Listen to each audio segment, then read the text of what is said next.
to the Trinity Force Podcast.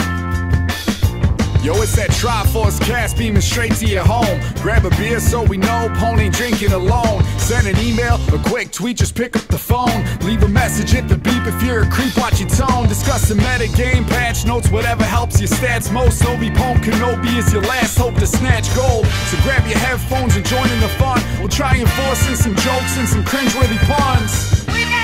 Yo, we can make it together, people. Trinity Force Podcast. These boys are second to none. Now that's the end of the intro. It's time we begun.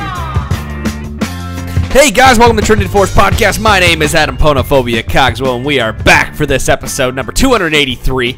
This is the Masters edition of the Trinity Force proper, as we are joined by Horse Doctor, our Battle Arena coordinator and first Masters level player in the Trinity Force network. Hello, everybody. Hey, Horse. Don't sound so excited, Horace.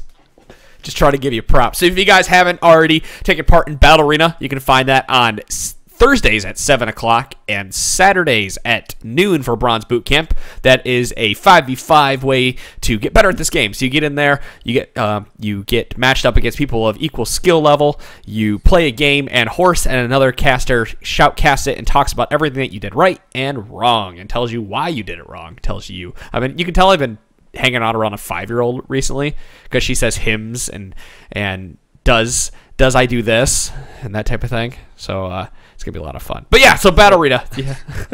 Your best correct your grammar. One of the big things about Battle Arena too is you also have the opportunity to ask questions in chat to the casters after the game. So it's not just like having somebody talk down to you the entire time. You can realistically get any advice you want to get. So I would check it out. Yeah, Thursday 7. You have to sign up for it, which you have to go to trinityforcenetwork.com and click on the Battle Arena sign up under the. It's either, I think it's under schedule and it's also under stream, and there's a couple tabs there. You'll find it. Yet you have to check your in-game name because it goes against Riot's API just to make sure that we have your in-game rank for that. So if you are Plat 5, you can't just sign up. Sorry about your luck. It's for Bronze 5 to Gold 1. Bronze Boot Camp is Bronze 5 to Silver 5. I believe they let Silver 5s in there too. Mm-hmm. Yeah. Because for all intent and purposes, a lot of you guys have learned to push yourselves out of Bronze and are now Silver 5 but still want some help. So we'll let you keep playing in there until you're Silver 4. That's Bronze Boot Camp. So yeah, Horse, he's graciously taken over that. He's also the man who behind the Patreon who's been helping out with a lot of the replay reviews as well, as you may have seen. So patreon.com/TForce Network. And it's a great segue into episode 282 of the podcast, which happened to be a Champion Select podcast. We put together 20 minutes, a 20-minute segment of Morgana, Corky, and Nunu, and let you listen to it. And I received a couple messages today of people who were like, I hate you for putting this out here because this really makes me want to get more of them. So is doing a segue for a show that we did previous to the one we're doing right now still a segue? Yeah, it was a segue to talk about it. Segues can go in reverse, Chira. Just making sure. I didn't know if there was another word for it. I'm sorry for being curious. My bad. My bad. Personal transporter is the other word for it. Right. Yeah, there you go. I hope you guys enjoyed that episode, and if you're not already subscribed, patreon.com/TForce Network. I don't want anyone to think that I'm like trying to shove this down your throat because I really want your money, because at the end of the day, I want your money, but I really want to give you content, and so I wanted to give you, like, because the Aurelia episode sucked. Compared to the other episodes we put out there, the Aurelia episode was just terrible. And yeah, so now you get a better look at what we're bringing to you rather than that Aurelia episode. So yeah, I hope you enjoyed it, and there's that. Other than that, the last thing I wanted to bring up is they're not officially a sponsor, but I just want to let you guys know that Rad Soap T-Force code is still working for like another week and a half. So if you haven't used it, you might want to jump out there and use it. That's all I'm gonna say to that. But we brought on Horse because we wanted him to talk about patch 5.15 with us and the armor and or the core defense item pass. We're gonna go through 5.15 first, and then try to hit some of those armor and MR changes. The outlook for the Trinity Force podcast for the next couple weeks is we're gonna talk about 5.15 core item and armor changes. Next episode we're going to follow up 5.15. We're gonna probably talk core armor changes. Then we're gonna move into the Juggernaut changes. And then we're going to talk Juggernaut, and then we're going to talk patch 5.16, because if you guys who are worried about Worlds, there are still 3 more patches before Worlds.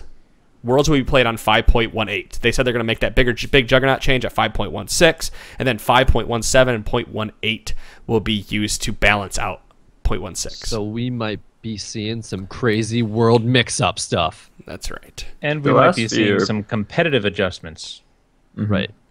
later This on. is great for a viewer. I don't feel bad for competitive teams with all these changes. I'm excited because I want to see who can adapt the quickest. Yeah. Who is the best? Because that's the best team. Let's practice all year for Yeah. something that Fuck stayed. them. I Let's- don't care. let's I'm practice. just watching. I'm just watching. Let's practice all year for Mordekaiser Bot. No more 80 carries. Who needs that? Let's practice this all year so that we can just mix I up wanna see what everything they come right up before with. the biggest tournament. Oh my god. I love it. You know what?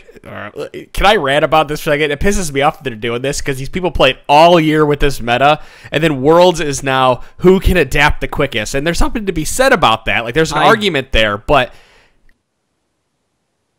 the NBA or the hoop for the NBA think it's Finals always like and that, making it do this, go back and forth, like the very last series. Now the basketball hoop moves. Like, thanks, guys. It separates Isn't the that fun boys after from the all? younger boys.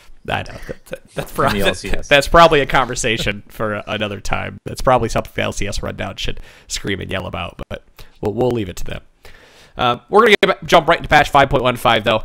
It's a pretty short patch, all things considered. We're used to like these giant patches, so that's why we're going to talk about the core defense changes. So, first and foremost, Gangplank. He is back in this patch. He has been revived from the dead. He now has a giant metal arm. And while I'm standing on my soapbox, any of you guys who asked for a refund, can you just delete the podcast right now? Because you're a fucking idiot. You're a fucking idiot. There's people. Apparently, there's people out there who are emailing Riot asking for a refund and trying to refund Gangplank when he was dead, and like they wanted refunds on skins and stuff. Like, Wow. They thought he was. yeah, They thought they reworked him to kill him. yeah. Like, why would they Wow. spend all these All man right, hours? Well, they got you. Yeah, they weren't. They were like, They yeah, got you guys you. have to wait. We're not Those we're guys. not doing the refunds yet because we need this. We need to assess the situation. Those are probably the same people that get really upset on April 1st, too. They send these They're angry probably- emails like, I can't believe you're doing this. It's a good thing we didn't do a Gangplank champion select. Jeez. That was, oh my god, I wish we would have released one during that time. We should have made a fake one. And released it during that time. Well, we were gonna give you a champion select, but we can't talk about it because he's gone. He died. All right, so Gangplank had a change here. Q Parlay greatly reduced the radius where Parlay automatically acquires a keg at 1 HP. If you guys didn't notice, there was a bug where where Parlay would prioritize kegs over minions or champions when the Q was shot. When it had one hit left on it. When it had one hit left on it, right? I find intriguing since it's a targeted ability. It's still Right. there, though. It looks like they just reduced the radius. Yeah, the person who did it had a GIF, and he was at Wraiths. He put down one barrel, waited to get to one. You watched him target the big Wraith, like the icon appeared around it, and it blew up the barrel instead of the big Wraith. I guess Wolf or whatever, the Raptor, whatever it is. The Chicken. The chicken. Global investment. Now automatically acquire 1 Silver Serpent every second on the Howling Abyss, Butcher's Bridge, Twisted Tree Line, and Crystal Scar. Makes sense. All right. One not farming. Silver Serpent a second. Gangplank So is it's still alive. It's you're so not- broken on Twisted Tree Line. Like, it's really hard to farm, and you have to give up the lane to farm it on Summoner's Rift. On Twisted Tree Line, he just gets the upgrade in like 5 minutes, or it's 500, so 10 minutes. Not to mention with I this mean, smaller I don't map, know. less Less than places 10. people can potentially run to get out of that ult too, so it makes it even better on that map with all the corridors and whatnot. I think It seems to make sense on ARAM, but not Twisted Tree Line. You still have to farm on that map too. Like, I don't know. I haven't played Twisted Tree Line since they updated the towers, but I know that the 4 Wards had a bunch of people on last week to talk about Twisted Tree Line and some like master challenger level players in that map. Fiora, she got a massive rework in this patch, but she is disabled right now. No. GG. She's still disabled? As of when I was leaving work, she was disabled, so we'll just assume for the shits and giggles. Yes, she's still disabled. There we go. Damn it. Got you back. With every champion rework or update, we are going to give it a couple days before we talk about it and give our impressions. We'll probably circle back around for that on Monday as we circle back around for 5.15. So if you guys play Fiora and you get this podcast on Friday and you play her before Monday, email us, tell her what you think. Echo has had a change. Essentially, they're taking Echo's changes and they're reducing his base damages and increasing his ability power ratios. throughout the entirety of his kit. So we'll talk about that here. The passive, his Z drive has a 0.8 ability power ratio. However, the slow has been decreased from 40, 50, 60, 70, 80 to 30, 40, 50, 60. But you get the slow a little more quickly at 1, 6, 11, 16 rather than 1, 6, 11, 16, 18. So there isn't, well, actually, I guess not more quickly. You get the same, but you get less of a slow with a higher ability power ratio. Mm-hmm. Yeah, and there's no final upgrade level 18 anymore. It maxes out at level 16 at 60%. And don't forget the movement speed was 40, 50, 60, 70, 80 with 1, 6, 11, 16, 18. And now it's 40, 50, 60, 80. So you get the move speed. You get 10% move speed. 10% more move speed at 16 than you did previously. Because it's 80% at 16 rather than 80% at 18. Yes, so that is a slight buff. More movement speed, less slow. Right. It's a buff overall with more buff movement towards speed, movement and a 0.1 additional ability power ratio for damage. And you can and passive, if I remember, you can proc that between every ability you use. Correct? It's every time you use an ability or 3 auto attacks. For the, I believe so. I don't play Echo. yeah, me either. Again. Yeah, charges his spells and attacks. The third hit deals bonus damage. Echo gains. I have to go to goddamn wiki because Yeah, I don't see a mention that you can use it again after an ability. Echo's up. Oh, never mind. It's not after ability. It's his basic attacks and abilities. Make a Apply a stack stack. up to 3 Build a stack. times. Yeah, so it's not just auto attacks. Right. So but there is still some weaving in between that to get the number of passive strikes to maximize your passive strikes in the team fight. Between the abilities. Basically, like this nerfs tank Echo, this nerfs AD Echo, this nerfs on-hit Echo, this nerfs every Echo besides AP Echo. And that's But, what like, they've been trying to do. They even said they want to give him more of a targeted route to go to. And I ran the numbers on this. Like the shield is better at 243 AP now, and the R is better at rank 1. It's already better at level 1. At rank 2, it's better at 150 AP, Well, hold which on, you we should didn't- have by level 11. We actually didn't bring up W and R yet. So All roll right. back around, say that again after we talk about W and R, bring that up. So the W shield base was 150, 195, 240, 285, 330. It is now 80, 100, 120, 140, 160. So it did get a flat damage nerf. However, the shield ratio has been increased from 0.8 ability power to 1.5, which... So the shield nerf, not a damage nerf. The shield got cut in half, just about. But scales with the amount of AP that you receive. Yes. Or scales harder. The ratio is almost double. So what you were in saying response. again, Horse? So like the shield is better at 243 AP, or like 2 items. The R is better at level 1, and at level 2, so level 11, it's better at 150 AP, which you should have by level 11. And at level 16 or rank 3, it's better at 300 AP, which you should have at level 16. So like the R heal is, in all intensive purposes, always better now. If you're AP Echo. Health The restored. shield takes a bit to scale, but it's still quite a bit better late game. I don't think you were putting points into W, were you? Were people doing that? I guess maybe Tank Echo was. I have no idea.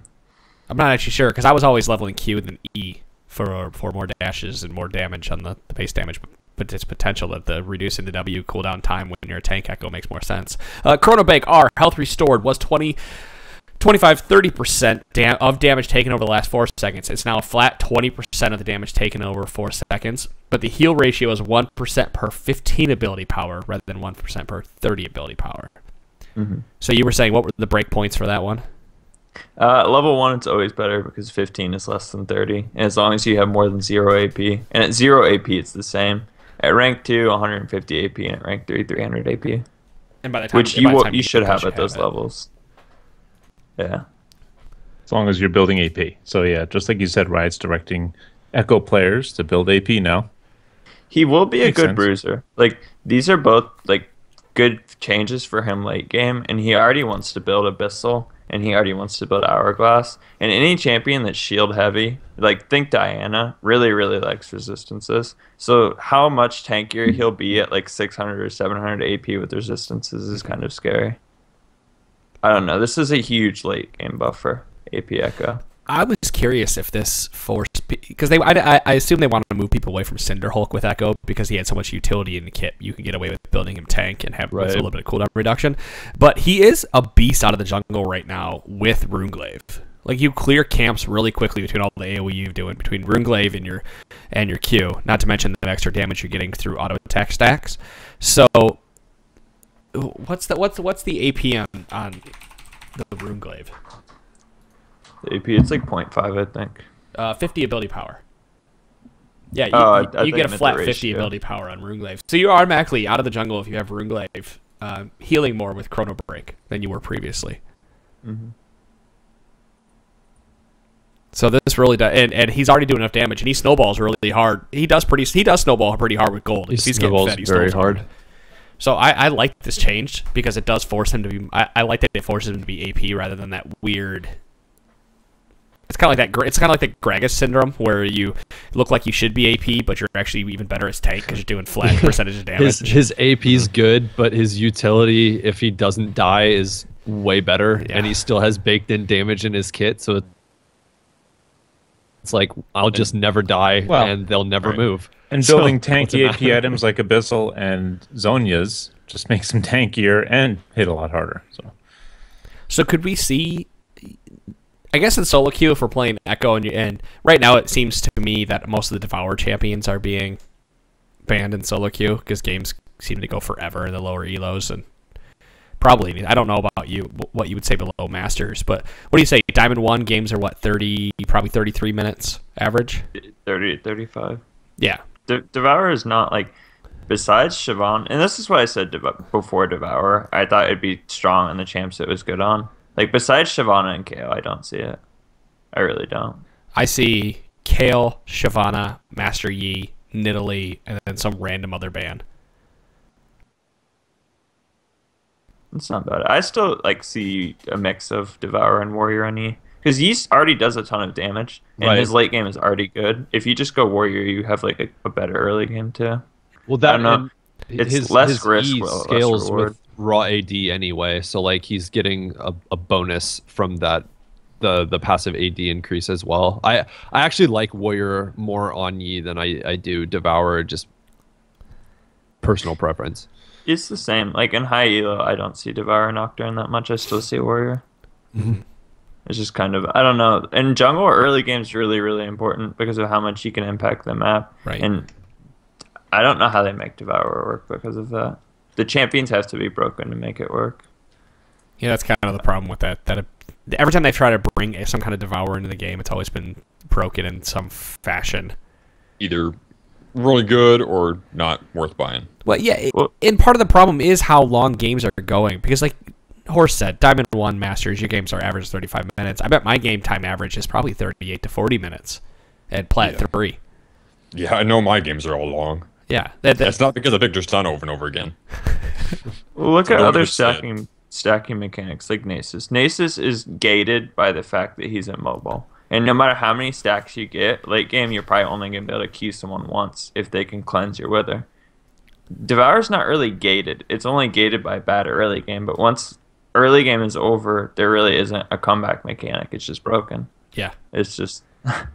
Or Viger. Viger is gated by the fact that you can buy Mercury Treads and Banshee's Veil. But Devourer, you can't gate every champion. If a champion gets Devourer and they're ahead or they have things, it's I don't see how you balance it. I don't know. Yeah. Unless you lower the cap, I guess, because it does have a cap now at least. Mm-hmm. Instead of scaling to infinity like the older versions had. I mean, its cap is just its upgrade. Well, its cap is what, 60 damage plus the upgrade? Or is it 30 damage? I can't remember. Well, that's a good point, because if they lower the cap, that means you get that item sooner. Right. You get the double hit sooner. Yeah, it's hard. Yeah, that item. I think that item is just too hard to balance around, and they need to bring back Magus and get rid of. How did we get on that from Echo? Because Runeglaive. We were talking about Jungle Echo into Runeglaive, now into Devour. Okay, but Echo's not building Devour, correct? No, but we want to talk about Devour because just making sure. Mm-hmm. No, Another personal transporter. Nidalee, a champion. I was going to make a note on Devour. It's I tried it on Warwick, and the one game I tried it on, I got counter jungled hard and early by Shaco, and it was rough. Yeah, so I but couldn't even build it up never do it and again. turn it into sated. So that's one way to counter it, is just not let them get a sated Devourer out of it by counter jungling or ganking lanes so hard and fast that they have to try to gank lanes. Even with Warwick, it doesn't proc off his R anyway, so it's not like the old. I thought it did when I first read the notes, so that's what I played. Yeah, that'll do it. I haven't played it since. Dramatic. All right, so Nidalee changes, and this is something that's really I wanted to bring Horse on for, because he's like Nidalee's Freelo for him. Been playing a lot in Italy, haven't you? She's pretty good. All right. She's banned now. I haven't been playing her for a while. She's in prison. She is. Poor kitty cat. And Elise. All right, Q. Cast time has been increased from 0.125 to 0.25 seconds. Spear damage has been decreased from 50, 75, 100, 125, 150 to 50, 70, 90, 110, 130. So 20 damage decrease at max rank, and plus a little bit in between there. Maximum spear damage was 150, 225, 300, 375, 450. It is now 150, 210, 270, 330, 390. So again, giant spear damage increase at max rank. So the spear damage matters a little here. The thing that matters is the cast time. So your Q is part of a combo if you hit it, because of how they reworked Nidalee schematically with like the on the hit thing they wanted to work into it. So anytime you increase the cast time here, and the higher cast time they have, the easier it is for somebody to play around it and dodge it. So that's the first thing you need to think about. The next thing you need to think about is it's 1/8 of a second. Nidalee's move speed is 335, so you're losing about 42 units every time you throw Q now that you didn't lose before, because you can't move those 42 units in that 0.125 seconds you're losing.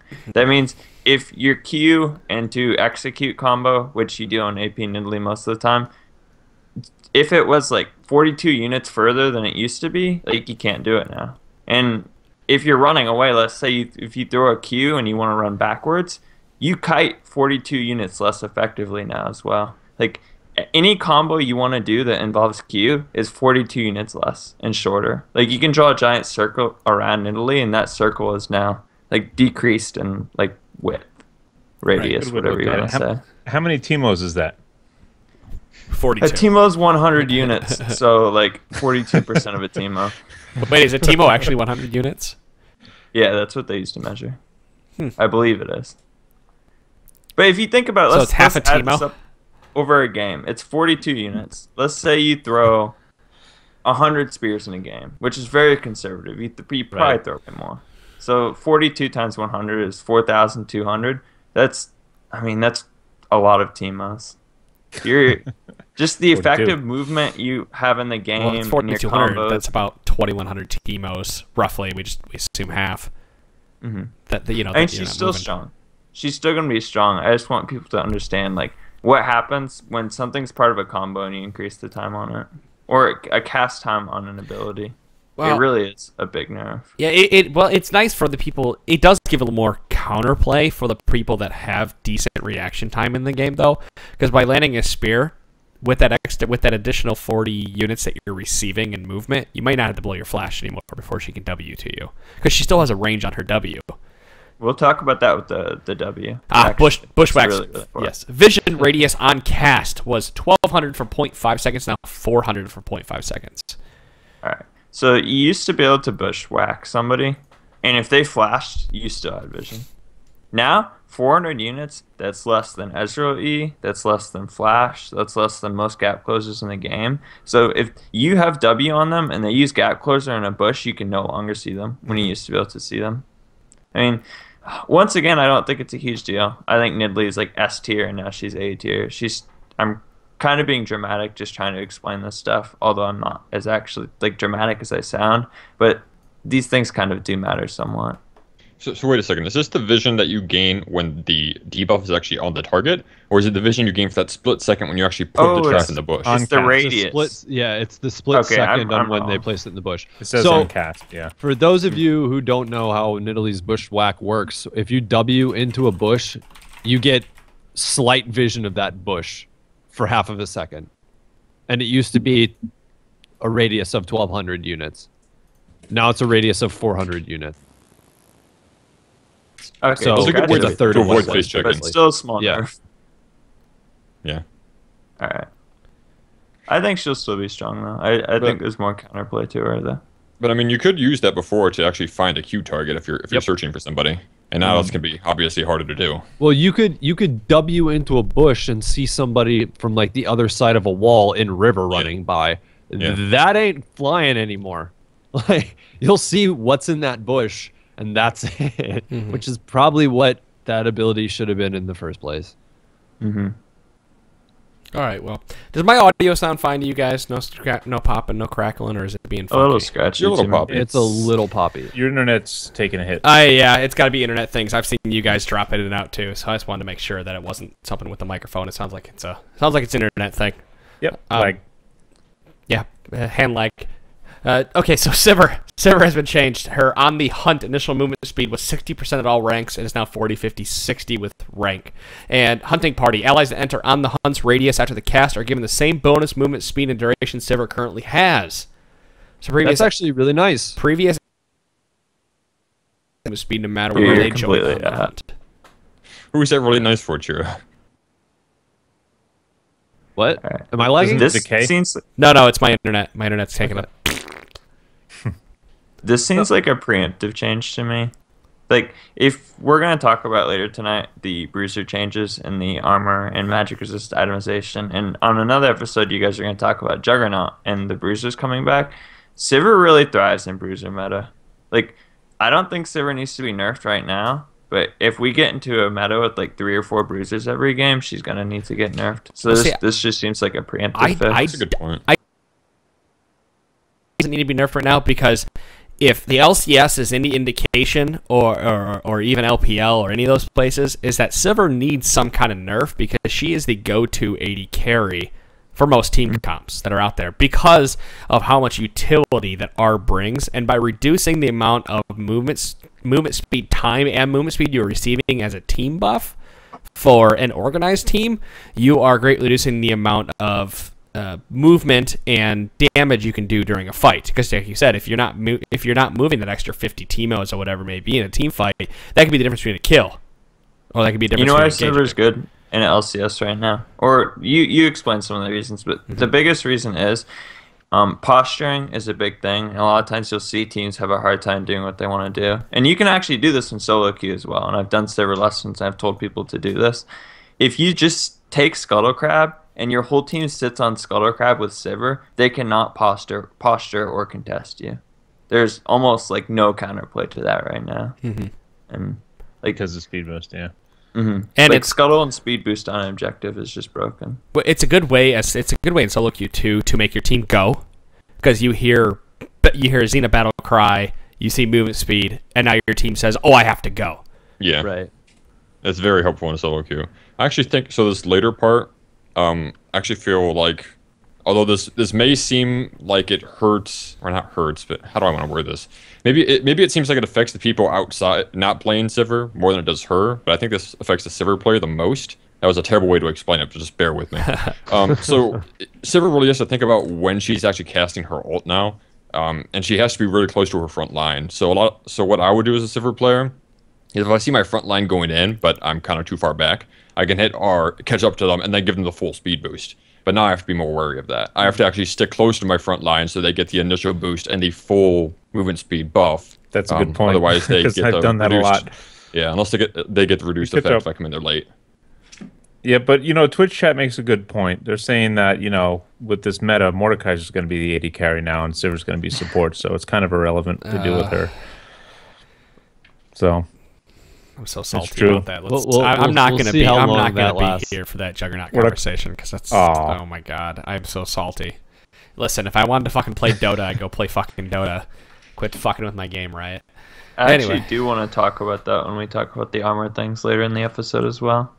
Mordekaiser bot lane. That's gonna be a rough conversation to move into since we haven't talked about what Mordekaiser bot lane is. I'm actually trying. What you guys are talking about? Are we doing that today? No, I'm trying. We won't even have to address Mordekaiser. It's a conspiracy theory. I'm trying to give Riot some time to realize how much they fucked up before we talk about the Juggernaut changes. And Adam, that's really hard. Listen, Ghost Crawler, I know you fucking listen. You fucked up, okay? Don't do it, bro. Don't do it. I'm excited. Bring it on. I'm excited too. All right, so Timo, he got some Crazy changes in this patch. Passive attack speed bonus was 40% at all levels. It is now 20, 40, 60, 80 at levels 1, 5, 10, 15. Stealth timer is now 1.5 seconds rather than 2. New swift setup. Teemo stealths twice as fast while in a brush.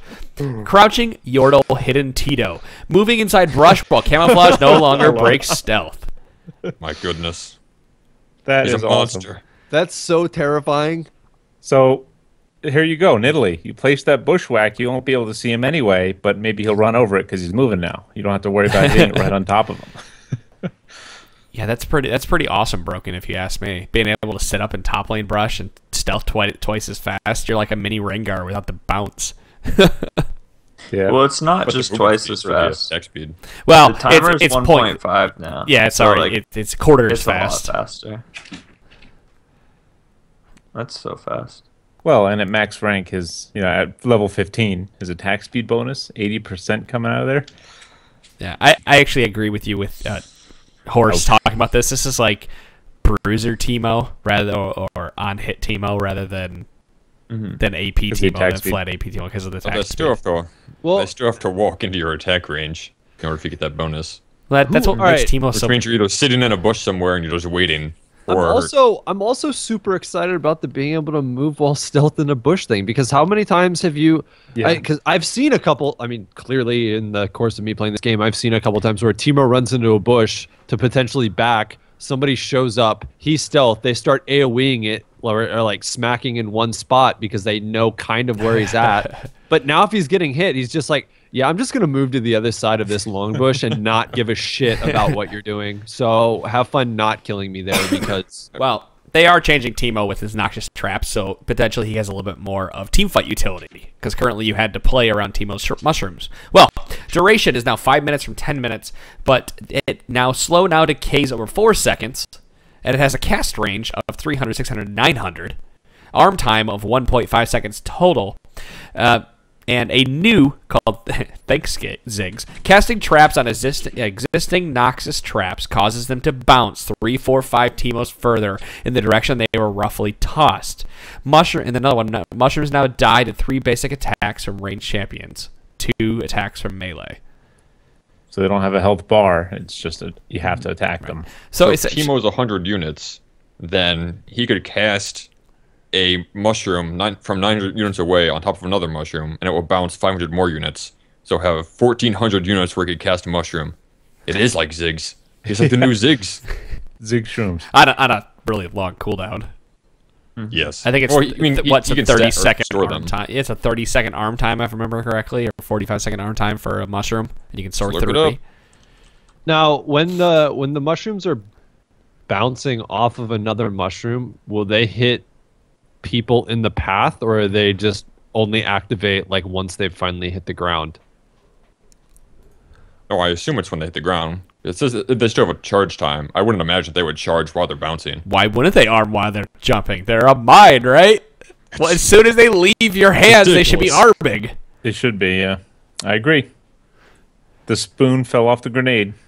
This is still kind of clunky to use in a team fight, though. Like, Yeah. increasing Oh, the yeah. arm time to 1.5 seconds is awkward. Uh-huh.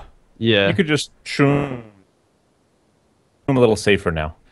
You could shroom to check a bush. Throw one out and Here's- then bounce it on top of it into the bush. Here's what I think they fixed here. So, like, there are Teemo mains in high elo. He is actually pretty good right now. They all go hard AP. I don't really see on-hit Teemo much anymore. And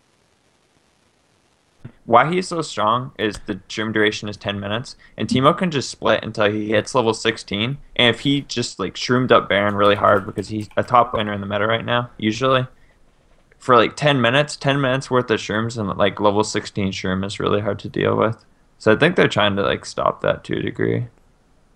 What, a shroom forest? Well, The yeah, duration. 10 minutes, that's quite a bit of time that a shroom lasts. If you give a 5-minute arm time, you actually have to figure out where you're going to put them. Because before, you could put them in top lane, and by the time top lane that ends and people are rotating, they're still hitting shrooms. And I like this change. I mean, I like the change overall because it is now gives you some kind of interaction with the shrooms. It's interesting that they bounce off each other and that you could use them for some let's say you're taking Baron, Shenanigans. you can shenanigans toss a shroom over the bush, over the Baron pit into the bush to gain vision.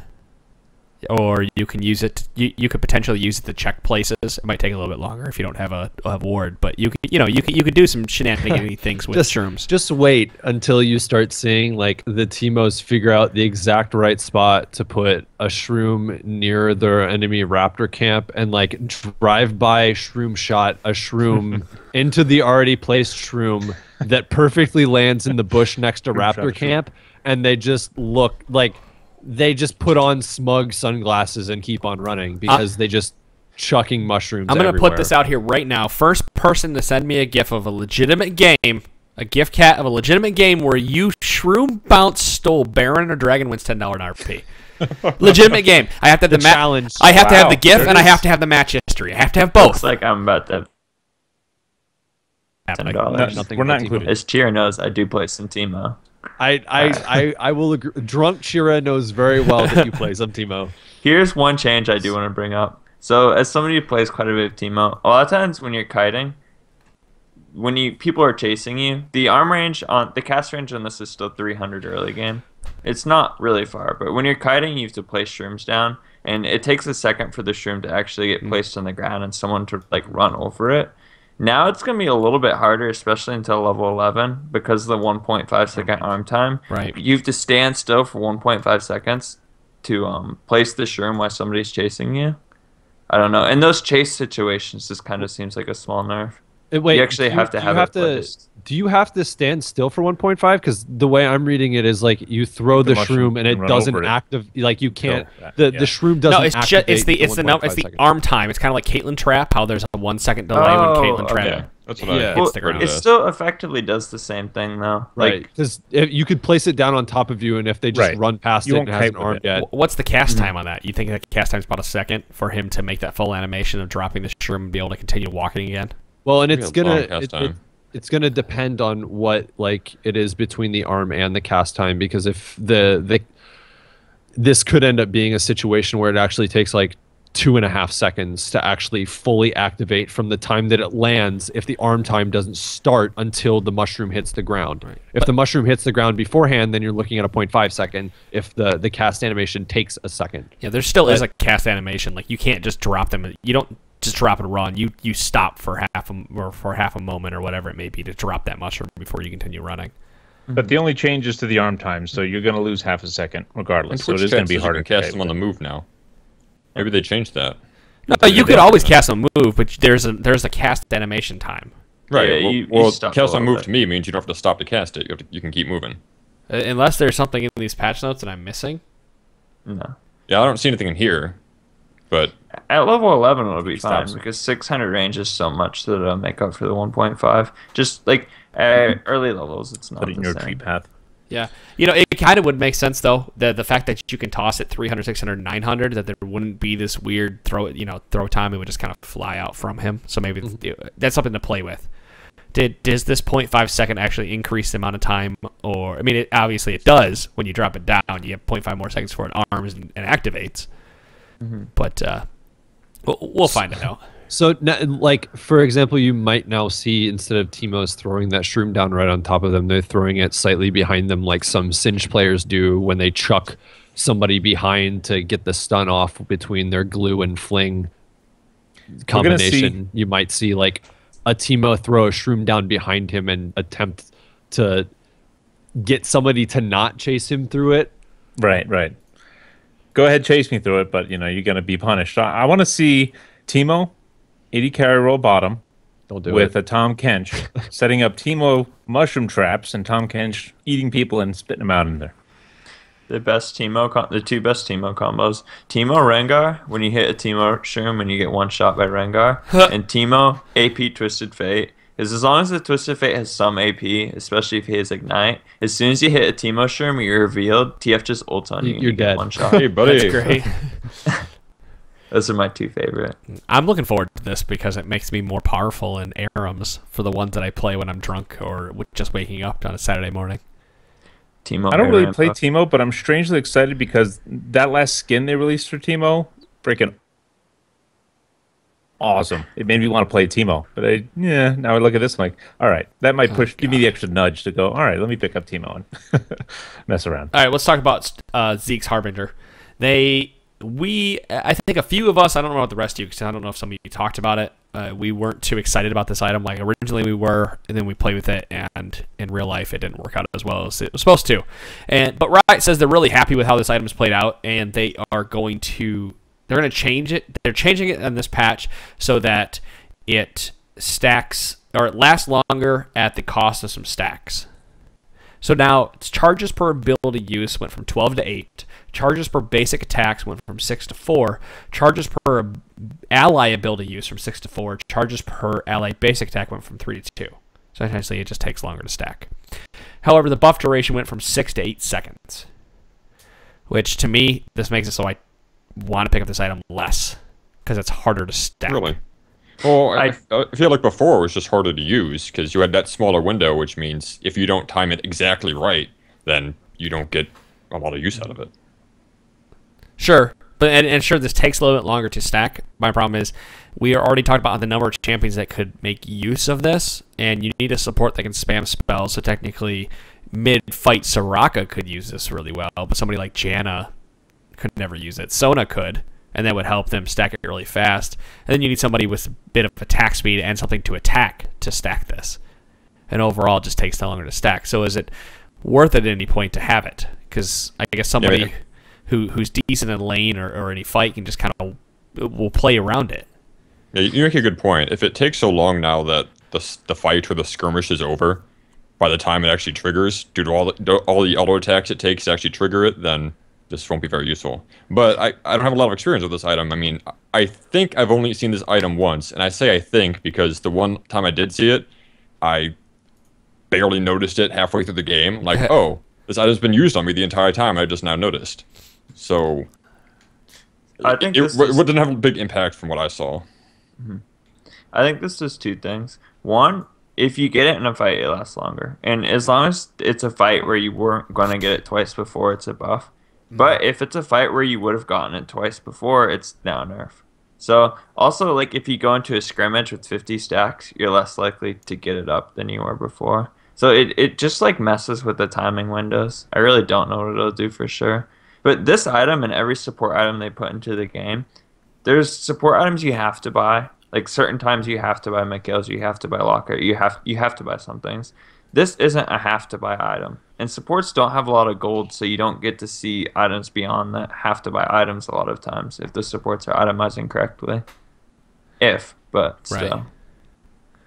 Yeah, and that was something we brought up last time we talked about this, was that Locket and Mikhail's and Frozen Heart and all that stuff is like, they're more important items to build than building Zeke's Harbinger. And by the time you're building this, you're probably already ahead. So is this a get more ahead item for you? Well, if you really want to get more ahead, you spam like Elixir of Iron and Pink Wards, and like get Mobies and I don't know. God, I buy so many Pink Wards. Be everywhere. I think I listened to Battle Arena once and I learned something from Battle Arena, and that's when Horace said if you have enough to buy a what the hell was it? Rejuvenation bead. Yeah, I don't like it either, and I've always wondered what the hell. I don't want to sit on this rejuvenation bead, but you said if you ever have enough to buy your rejuvenation bead, you might as well just buy a Pink Ward instead. Like, just don't even waste your money. The only time that you should buy rejuvenation bead, and again, just parroting what he said, was if you are building a team and you're in top lane. Mm-hmm. And all that I went, that makes a lot of sense. No, I just buy I just buy so many fucking Pink Wards. It's actually really annoying the number of Pink Wards that I buy because of how many times I'm left over with like 150 gold. Mm-hmm. Alluding to the last Champion Select podcast, have you ever thought about upgrading Yellow into the Pink Ward upgrade instead? I've considered it. I've actually really considered it. Because he seemed to really like that. Instead of just buying Pink Wards, he seemed to really like the Yellow trinket upgrade instead of that. You mean the pink? He's also playing at high elo, and this is something I noticed between my solo queue games and normals and a lot of other things. In Masters or D1, a lot of games you have 2 or 3 sweepers. And people know how to use those sweepers. They're upgrading those sweepers. Your jungler knows how to smite raptors. Like, your vision control is good enough that you can afford to get away with buying pinks. Whereas I don't think that's the case in a lot of other areas. That's my opinion, because, well, like I said, I've been doing a lot of solo queue lately, And I've noticed that I don't really use sweeper all that often. If I'm using it, it's because we're already going for an objective. So at that time, my pink ward probably should be up. So I've been considering changing some of my build paths based on those games, and I think that might be one of the ways I go, because it'd be nice to have that extra 200 gold after a team fight to be able to upgrade my item sometimes. Especially when there's a team running around in a bush and stealth.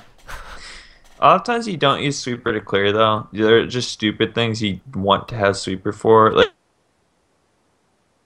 let's say your team takes Baron. You want somebody who can sweep to make sure you don't recall an ward. Is there probably a ward there? No, but you just need to like make sure there actually isn't one. Or just, I don't know, sweeper does a lot more than you think it does. Just being able to sweep every time you recall and weird stuff like that is a lot more effective than people give it credit for. Okay, recalling on wards is really bad. They can do whatever they want for 45 seconds. So, all right, let's move on to the next couple items, because that's patch 5.15 pretty much. We've only got 15 minutes left in the show, and I don't really want to start a big discussion on armor and magic resist changes with only 15 minutes left. I kind of figured we'd roll through this quicker. Let's talk HUD update. Have you guys played with the new HUD yet at all? No. The one that came out today? Yeah. No. it's okay. It's better. I think there's still issues, but it's better. People are saying they like it a lot better. On Twitter, I was looking at it, and people it's cleaner and nicer. Yeah. Well, it seems like they just take feedback directly. They cleaned up a lot of stuff. The big one for me will be the CS, KDA, and KD, and Team KDA have all been relocated to the upper right-hand corner next to the game timers. When I first saw the HUD update, well, first I got to start and say I hated the update after it came here. I saw it. I thought I'd like it. I played on it. I hated it when I played on it, and I hated it because there's a lot of little pieces of information that I have been so used to looking for over the past 4 years that I played this game or whatever it may be, that when you move it, it makes sense why you moved it, but you've accustomed me to looking in a certain location that it's very hard for me to adapt to something new. So when you're moving CS, you're moving all that kind of stuff down to the map, it makes sense because it's forcing people to look at the map, but it's so hard to just look at and get a quick glance of because there's so much information going on in the map that your eyes get caught on the map rather than get caught on the CS and all the other stuff. And that was my problem with it. So now I can look in the upper right-hand corner and get my game time and all that very quickly.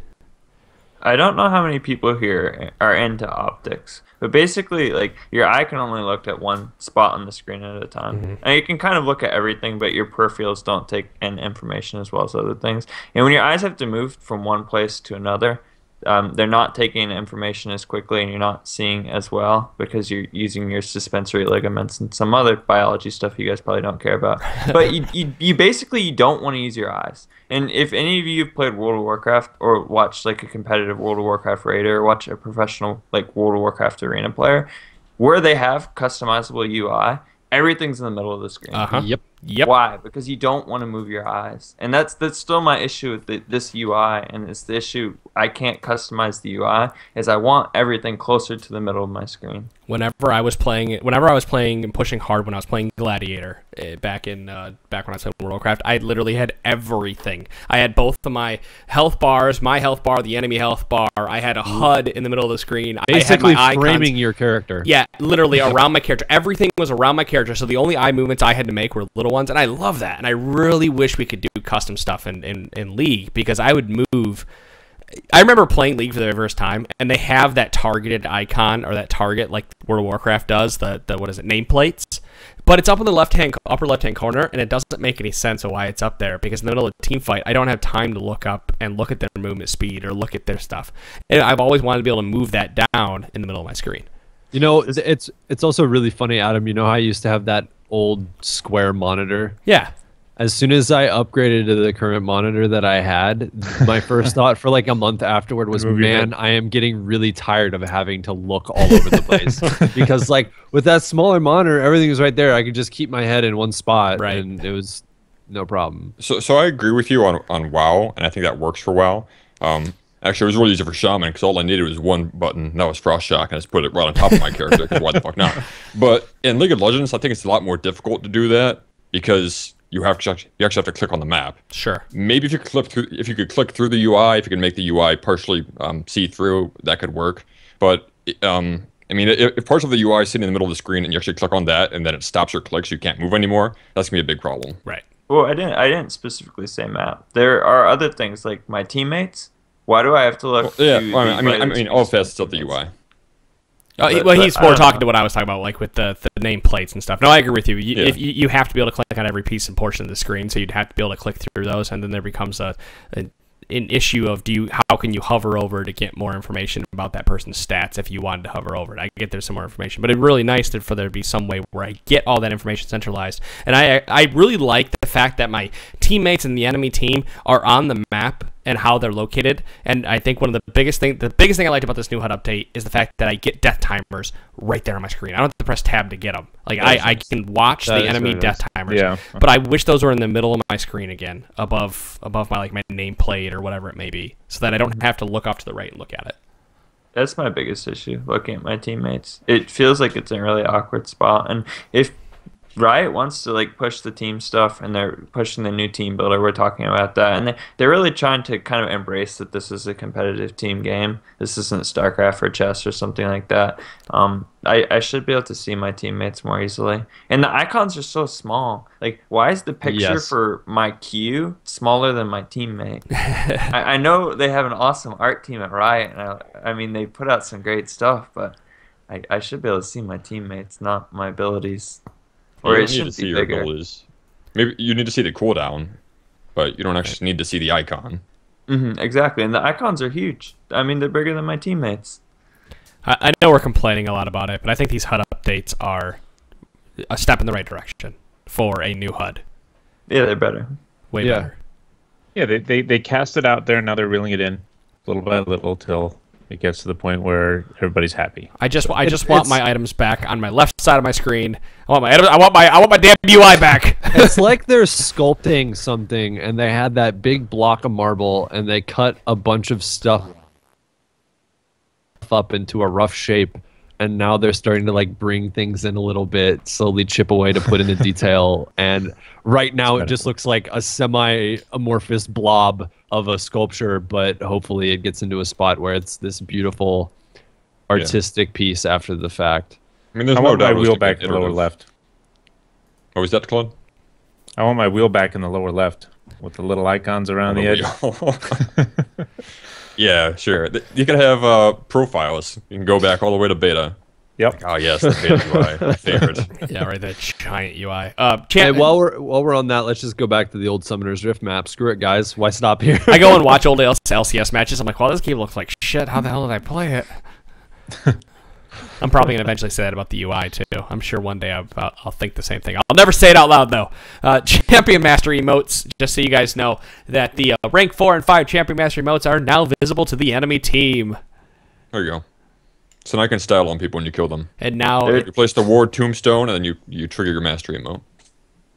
There are 2 times I see Champion Mastery in ranked. 1, when somebody outplays the other person. 2, when the other person misses a really easy skill shot, they'll just spam their mastery emote and type in lag in all chat. I guess the other team can see that now. muting a player now hides their Champion Master emote as well. Other than that, there was some, there's some other bug fixes. There's an updated chroma, etc. That's patch 5.15. I mean, we're done a little early and whatnot, and I think you'll probably be seeing Horse's face a little bit more often on this podcast. By the way, so I hope you at least enjoyed him tonight. While he slaps you around with some math. It's been a while since we had somebody to whip math out on us. I keep trying to be that math guy, and then I forget about it, and I don't do it. Yeah. I did it once for Callista, just because we got in an argument in Slack about it, and then I never touched math again. Right. And usually I tried touching math, and I was always wrong, so I just stopped. Yeah, that's my Like, problem, you know what? too. Screw this. I always forget to carry a 1 or something, and then it's like, oh, hey, we're actually doing more damage. Oh, I forgot to remove 0.3 or something. Oh, but in this situation...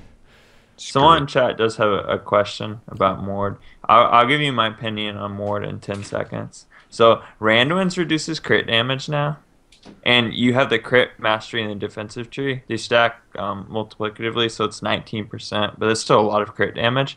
Thornmail is also getting better, and Thornmail balances 80 carries because it's auto attack. It doesn't really balance skill shot champions.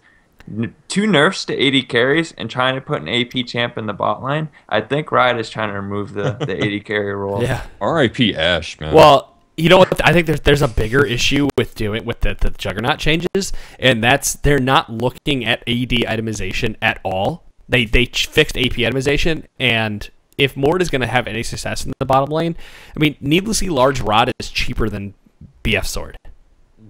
Like, he's going to hit an item power spike more quickly, and a level power spike potentially more quickly than 80 carry is. They already said he's definitely going to be hitting a level power spike. Like, we should wait to talk about this. Right, but you mix those two things between an item power spike at 1,250 gold rather than 1,550 gold, and you mix a level power spike an ability or 2 up. Yeah, like what are you doing?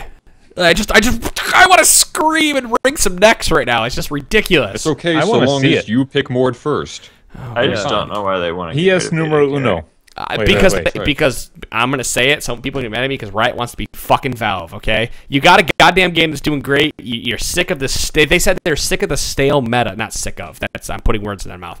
But they called it a stale meta. Whoever, I don't remember what Red posted is. He called this a stale meta, and they want to mix it up. So they're trying to make some crazy changes to mix it up.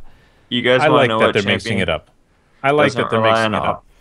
Auto attacks and crits in the bot lane. Urgot. That's what Riot wants. They want Urgot at Worlds. Yes. I love Urgot. Well, you know, Mordekaiser actually has a 0.6 ability power ratio and a 0.6 AD ratio on his Q, if I remember correctly. Ward versus Urgot at Worlds. He Oh yeah. So what? That's Gunblade Mordekaiser? No, that's terrible. Adam, this is entertaining. No, it's great for the spectators. It keeps it fresh. Listen, my brand, the game's been out since 08, 09. Partially hinges on the fact that the LCS done well. Like, if my brand doesn't succeed without the LCS, I've done something wrong, and it's going to succeed regardless. But it partially hinges on the fact that the LCS does well. And when you're fucking with the LCS, you're fucking with me. You're making it more entertaining for the viewers, and plus the pros get bored. They get bored fast with the same old crap, and they're like, you know what? This changes it up. All I'm hearing is Adam be like, but what about my opinion? What about me? Adam's gonna come on the everyone who podcast argues in like 2 months after he got crushed by like a Mordekaiser bot lane. It's gonna be so salty. I'm gonna give up. I'm like all F4ing. Somebody else is gonna take my fucking host spot. Cause somebody who actually has good internet. Cause I'm sorry for anybody who watched the YouTube video this week. Cause this is gonna be a giant fucking shit show. And I'm sure it was a shit show for those guys too. Cause I'm sure I cut out as much as they cut out for me. Mm-hmm. Everybody was cutting out. It was great. Like, I can't wait to see what he says next. His mouth is moving. Then it comes all to burst. Yeah. And I'm putting the episode together this week, so good luck there. Oh, you'll enjoy all my notes. I was thorough for you, so you're good. Thank you. Maybe Pantheon bot will come back to Claude. Pantheon Leona. Damn it! A4 Leona. No, you know what? I was actually hoping that Horse was going to be thorough. Thoroughbred. I was hoping that Horse was going to be thorough for me with his patch notes. There's got to be something there. Thoroughbred. He's got a bread to be thorough. I don't know. I got nothing. Anyway, this is why I put the show together. This is why I don't make puns. I tried. You know what? I appreciate the effort. Throw it against the wall. At this point, Adam, it's like great. you're just running around in circles. Well, we're gonna call the episode there because I think that's pretty much it at this point. We've ran everything into the ground and. Horses. So you know what we've done this episode? We've put the carriage before the horse, and we started talking about juggernauts. Well done. Love it. I hate everything. Val, please sap me, and get the fuck out of here, my God. Sap on. I knew that was coming next. Shoe on had it pre-recorded. I don't have a shoe. I got a beer can. No shoe. All right, guys. That's the Trinity Force podcast with beer on my desk, guys. We will see you all for episode 284 next week. Later, guys. Peace. Guys. See ya.